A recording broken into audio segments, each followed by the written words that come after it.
Good morning mga ka-messenger. Ayan, dito tayo ngayon sa Dunkin Donut located is Robinson Novaliches.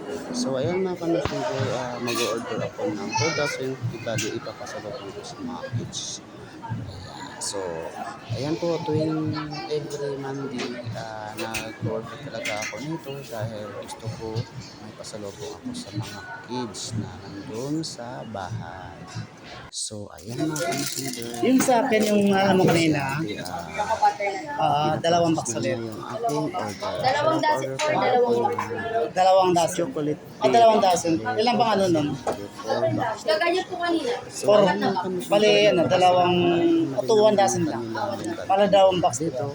Kaya kung kayo bumibili, punta lang po kayo sa aming located. Mahilig eh. Robinson Novaliches. Ginagawa yung mata. So, na-picture ko yung mga Ginawang ano? nakikita ko yung mga Ginawang, alam na. dito. Napakasarap at iba-iba yung flavor. Mayroong strawberry, may chocolate, mayroong pang iba at marami pa. So, ayan mga ka-messenger, bali pinaprocess na ni ate ang aking order. So, ayan. Habang ako yung nag-picture ko, video, nakikita ko yung mga paligid at napakalinis po dito sa Dunkin Donuts. Ayan. So, yun nakita mo, napapansin ko parang gusto ko lang langapin at lantakan ang kanilang donut. So, napakalaki ang donut nila. Bilog na bilog pa. So, ayan mga ka-messenger, dahil dito ako nag-order at follow nyo ako. Masarap Pa-share kasi. nyo ang aking video.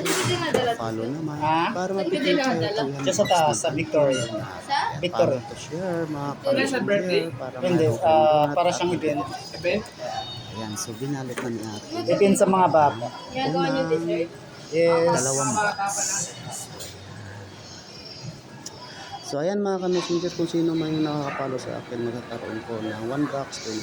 So ayan na mga ka-messenger, bali nadala ko ng aking orders. So ayan, bali pauwi na ako.